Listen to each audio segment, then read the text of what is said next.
दर्शकबिन नमस्कार। रुकुम जिल्लाको भूमे गाउँपालिका वडा नम्बर 9 चुनबाङको गाउँ बस्ती खाल गलामछिन्नेको मालुवा देखाइरहेको छु। मालुवासँगै डाँडा काँडा लेक पनि मैले देखाइरहेको छु। यहाँबाट म लाग्छु अब खुङडाँडातर्फ।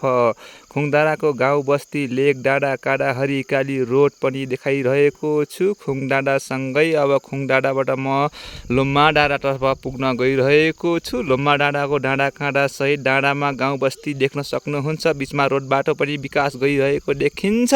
यहाँ सँगै बिजौरा पनि गइसक्यौँ हामी। बिजौरामा हेर्न सक्नुहुन्छ डाँडा काँडा गाउँ बस्ती उता छराखोलाको डाँडा पनि देखिरहेको छ। बिजौरामा गाउँ देखिरहेका छन्।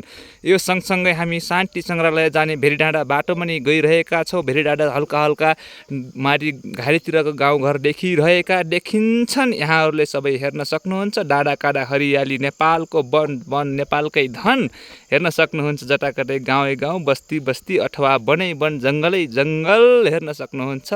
यहाँहरूलाई गाउँ बस्ती वन जङ्गल कस्तो लाग्यो, जस्तो लाग्यो उस्तै सल्लाह सुझाव कमेन्ट मार्फत गर्न भने नबिर्सिनु होला। यदि भिडियो मन परे वा लाइक कमेन्ट सेयर अनि सब्सक्राइब पनि गर्न भने नभुल्नुहोला। यस्तै अन्य गाउँ ठाउँका भिडियोहरू डाँडा काँडा हरियालीमा भिडियो बनाएर ल्याउने नै छु। तबसम्मको लागि बिदा हुन्छु। नमस्कार।